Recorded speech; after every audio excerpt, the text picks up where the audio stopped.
My name is Emily, and I'm 35 years old. For the past 10 years, I've been taking care of our home. My husband, Michael, is a doctor. We don't have any children, but we've been pretty happy. Then one day, everything changed.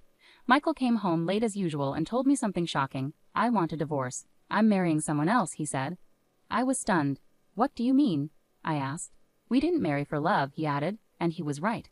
Our marriage was more of an arrangement. His parents wanted him to marry, and I seemed like a good match.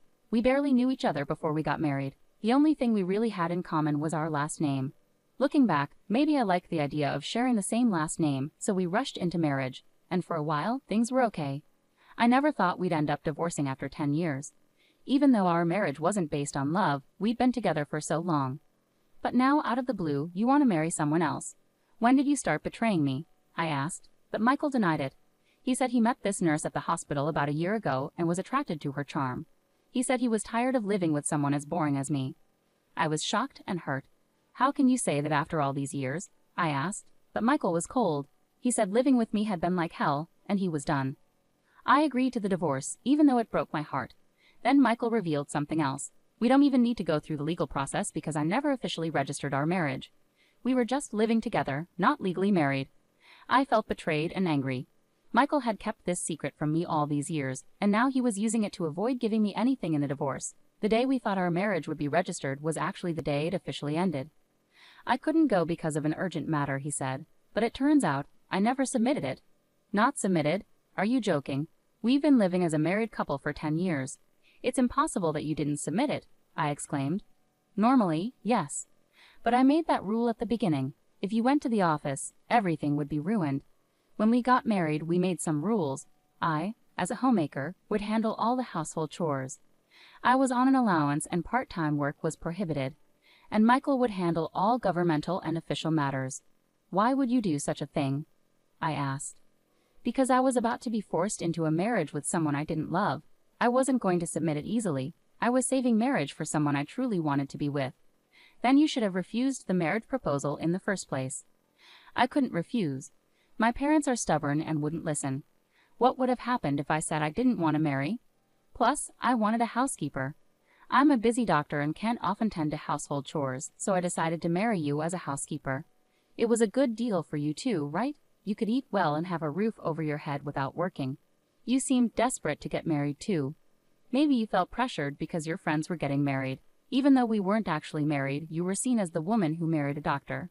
This 10-year relationship was a win-win for both of us. That's all it was, and it ends today. You should be grateful for the good times you had. Now you have to live on your own without relying on others. I can't believe this. Oh, and one more thing. Don't tell my parents about this. If you do something unnecessary, you know what will happen to your father, right? My father runs a medical equipment sales company and has a contract with the hospital where Michael works. Our marriage was how this connection was made. Michael was threatening me, implying that if I told his parents, he would sever the contract with my father's company. It's your fault for being deceived. How pitiful to be thrown out with nothing, he said, laughing. But the one who would be thrown out without knowing anything was actually him. I couldn't help but burst into laughter. What's so funny all of a sudden? He asked. I can't believe you became a doctor with that kind of knowledge, I said. What do you mean? He asked. I knew all along about your mistress and that you didn't submit our marriage registration. That's impossible.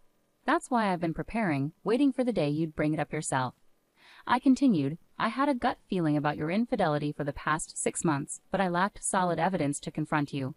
So I decided to hire a private investigator to look into your affair.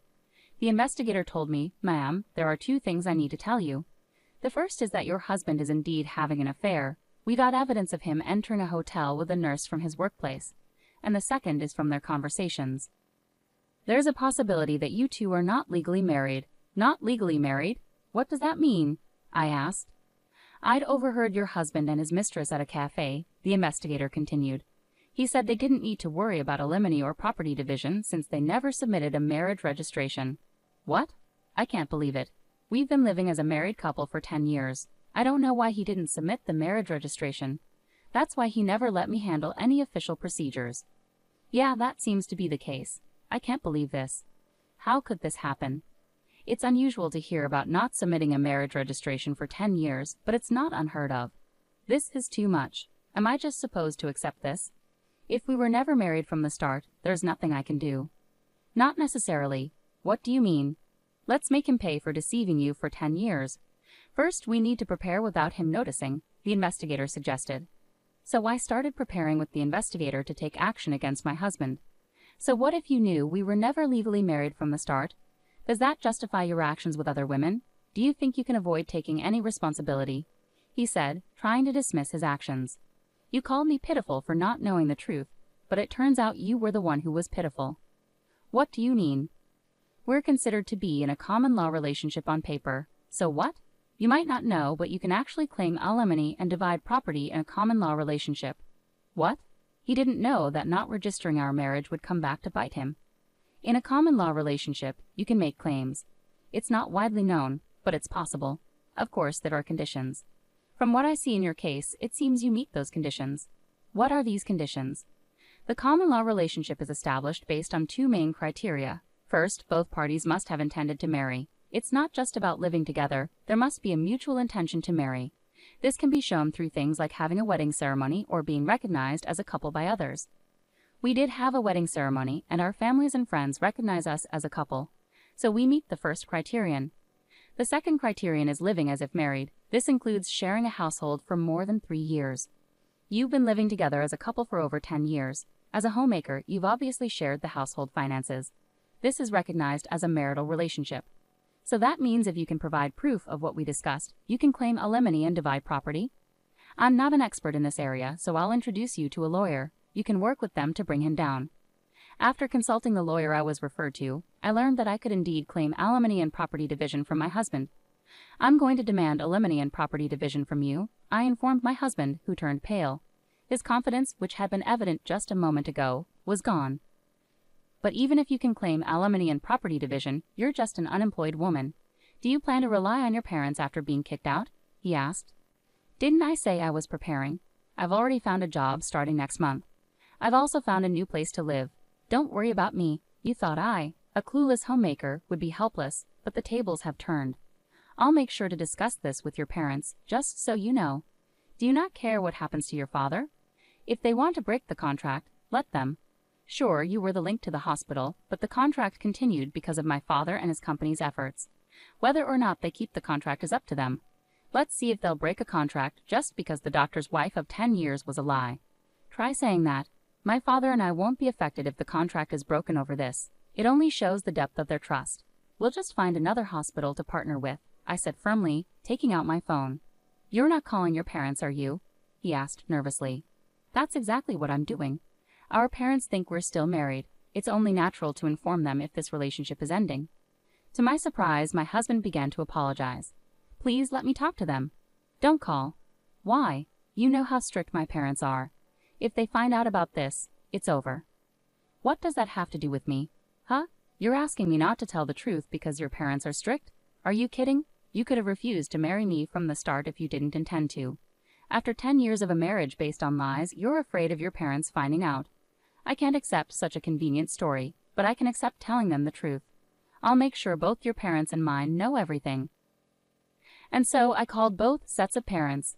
All 4 were shocked upon hearing my story, and a meeting was promptly arranged at our house. I've heard everything over the phone. Is it true that you pretended to be married for 10 years without submitting a marriage registration? Speak up, you foolish son, my father-in-law demanded. It's true. I didn't submit it. Why did you do that? Didn't you think about how Emily would feel? I didn't have a choice. No choice? How can you say that? It's your fault, Mom and Dad. I didn't want to get married, but you started looking for a bride for me anyway, saying it was time. You arranged meetings and pressured me into marriage. But you agreed to it, didn't you? I had to agree. If I had refused, you would have caused a scene, so I decided to go through with it. If you were willing to marry, why didn't you register the marriage? I read about a man online who was in the same situation. He didn't want to marry but had to because of his parents. He lived as if married without registering, then revealed the truth when he found someone he truly loved. That's shocking. What happened to him in the end? Now he's married to the person he loves and has a real marriage, so I plan to marry my girlfriend too and have a real marriage. After hearing his explanation, my parents, who had been quiet until then, finally spoke up. A real marriage, huh? Maybe you didn't marry for love, but remember what you promised at the wedding? We will always care for each other and create a happy home. What did those words mean to you? What do you show us back then? We trusted you with our daughter's happiness, but for 10 years you deceived her by not registering the marriage. Did you create a happy home? And now you're leaving her for another woman. Can someone who acts without care, even if they change partners, truly have a real marriage? Well, we were glad you married our daughter, not just because you're a doctor. We thought she could build a happy life with someone as sincere as you. But it seems we were wrong and misled. And you threatened our daughter that if she told us, you'd end your business contract with us. Really? If you're going to threaten our daughter, we'll end the contract ourselves. Be warned, we will speak the truth when asked. If you do that, there will be gossip at the hospital. Gossip? Yes, maybe, but that's because of what you did. You were the one who threatened us with ending the contract. My husband panicked at this unexpected turn. Please, let's talk about this calmly. Don't play games with us. My father-in-law grabbed my husband's collar, furious. We didn't raise you to be a scoundrel. What were you thinking? Dad, please stop. By not registering the marriage, you may have thought you were protecting yourself, but because of your selfish actions, Emily was misled for 10 years. What were you thinking, causing so much trouble to others? The room fell silent. Faced with my father-in-law's words, my husband had nothing more to say. Emily and her parents, I'm really sorry for the trouble caused by this idiot. No, your parents shouldn't apologize. It's not their fault. But as parents, we partly bear responsibility for letting him behave this way. We'll take him home now and ensure he stops his reckless actions.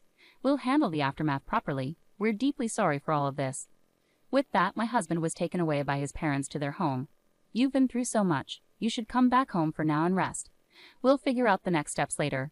Don't worry about anything right now, my parents said kindly. Thank you, but I'm not going back home just yet.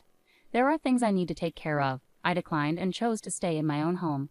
What I needed to do was prepare for the final settlement with my now ex-husband, gathering evidence for our common law relationship. I was preparing to claim alimony and divide our assets. A few weeks later, I arranged a meeting with a lawyer. Even if I agree to alimony, why should I divide my property? She's been a homemaker for 10 years, never worked a day. I paid for everything: furniture, clothes, food. Now you're saying I have to give away the money I worked hard for. He protested, unwilling to accept sharing his earnings with me. Yes, that's correct. Your earnings and the belongings acquired during our relationship are subject to division. Why does it have to be like this? Who took care of the house and cooked meals while you were at work? Who managed everything at home? That doesn't matter now. No, it does matter. A homemaker deserves a share of the assets because running a household and raising children have real economic value. Speaking not just as a lawyer but as a person, do you think housework is something anyone can do, something that's just expected of a homemaker? The reason you could focus on your career was because of her support. Don't overlook that. What? This situation is a consequence of your actions, yet you're upset about fairness.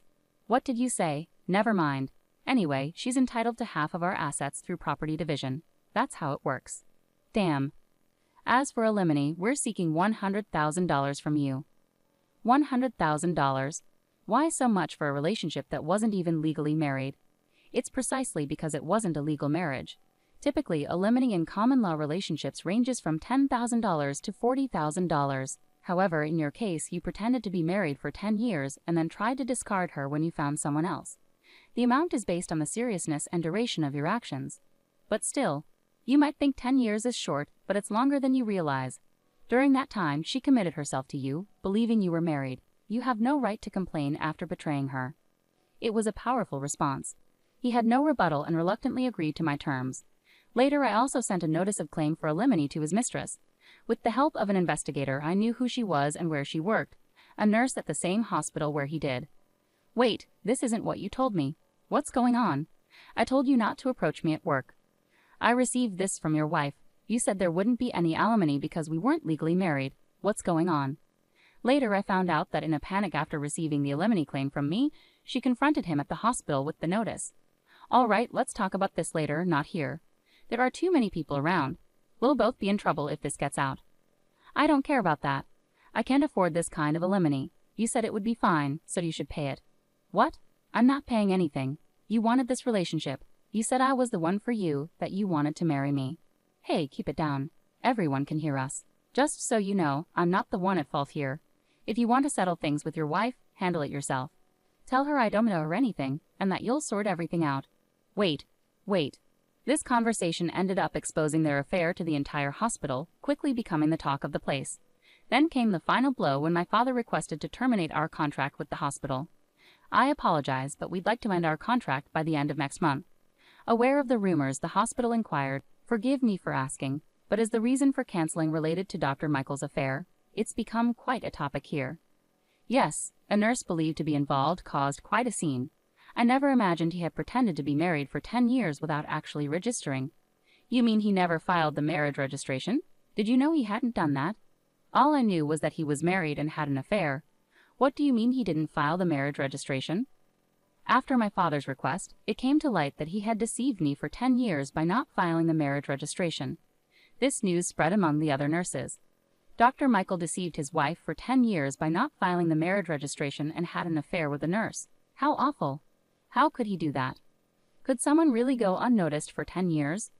It seems Emily's maiden name was the same, and he handled all the official paperwork. That's concerning. The rumors spread not only among hospital staff but also reached patients, leading both Michael and his mistress to face cold stares.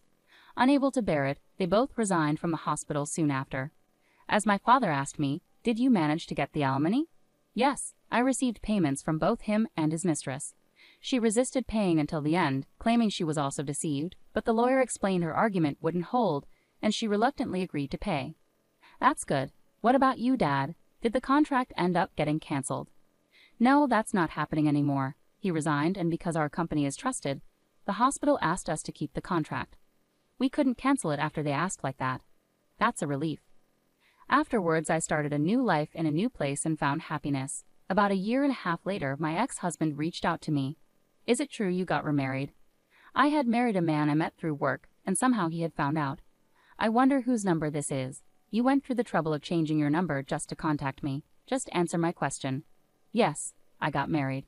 You betrayed me. Betrayal? We were never legally married, so I didn't think it would matter to you, right? That's beside the point. Exactly, things are different now. We're completely separated, so my marriage has nothing to do with you. Is that why you contacted me? After I said this, he seemed speechless for a moment, then he scoffed. Of course you're still unmarried, probably because you haven't bothered to file any paperwork. That's just like you. But he was mistaken. Actually, my husband isn't like you at all. He knows everything about your situation, so to ease any concerns I had, we went together to handle the paperwork. Unfortunately for you, things didn't turn out as you assumed. I can understand why you might wish for my unhappiness, given your own misery, but I'm sorry to disappoint you. We're happily married. I told him this and hung up the phone. I don't know what kind of life he leads now, but unless he changes his selfish ways, he's unlikely to find happiness.